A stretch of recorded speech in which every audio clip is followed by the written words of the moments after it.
पूजा जी मुझसे सवाल एहतेशामुल हक साहब। जी पूजा जी। भाई मौत का आंकड़ा तो आपके यहाँ ठीक से सबसे दोहराइए। ज्यादा है बीएलओस की, लेकिन ये हो क्यों रहा है? जिम्मेदार राज्य में आपकी सरकार है, तो जिम्मेदारी किसकी?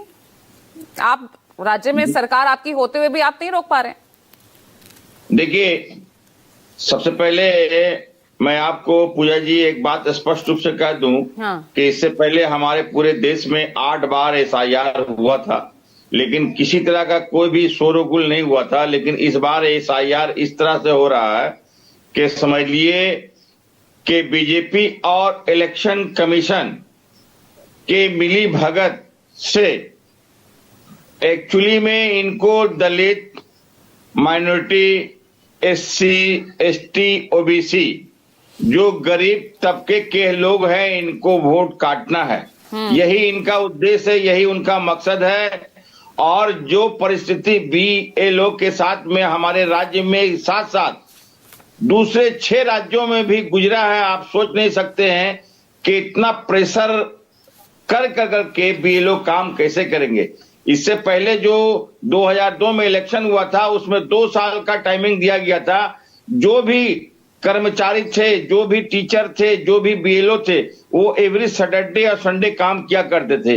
लेकिन 1 महीना के अंदर हमारे राज्य में 7.25 करोड़ मतदाता है, हम 7.25 करोड़ मतदाता का फुलफिल कैसे हो पाएगा? ये असंभव है, मुमकिन नहीं, नामुमकिन है। तो ये शुद्धिकरण के नाम में अशुद्धिकरण किया जा रहा है। ये चुनाव आयोग और बीजेपी की एक लंबी षड्यंत्र है, जिसने आपने बिहार में देखा होगा 7 करोड़ 42 लाख टोटल मतदाता है वहां, लेकिन वोटिंग परसेंटेज 67% हुई वहां वोटिंग परसेंट। और जब वहां पर राहुल गांधी आवाज उठा रहे थे तब तो आपने कुछ नहीं बोला था, ये कल कह रहे थे अधीर रंजन चौधरी।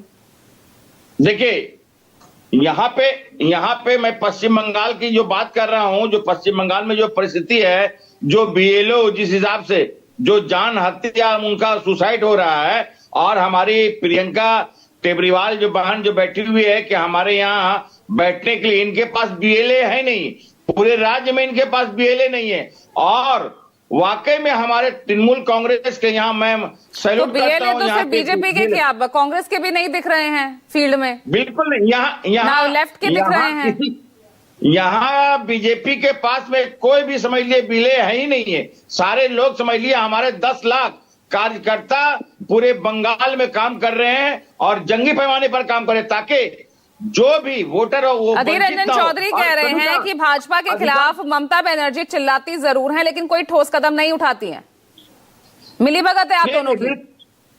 बिल्कुल नहीं, बिल्कुल नहीं। ममता बनर्जी एक समझ लिए जबरदस्त तरीके से पूरे भारत में, आज देखिए 4 नवंबर को जो कोलकाता के राजपथ में जो एसआईआर के लेकर करके उन्होंने जो सभा की, रैलियां की, देखे होंगे आपने। और 2 दिन पहले जो मथुआ समाज हमारे पश्चिम बंगाल से 1971 के बाद जो हमारे बांग्लादेश से आए हैं, उनकी नागरिकता जा रही है। और यहाँ उनके जो मेंबर ऑफ पार्लियामेंट है शांतनु ठाकुर, वो अपने लोगों 2 करोड़ लगभग यहाँ इनकी आबादी है, और इनके 2 एमपी लगभग 26 एमएलए है। और उन्हीं के साथ में ये शांतनु ठाकुर वोट लेकर करके मथुआ समाज को धोखा देने का काम कर रहे हैं। 800 रुपया लेकर करके एक फॉर्म भर रहे हैं और एनआरसी के बहाने उनको।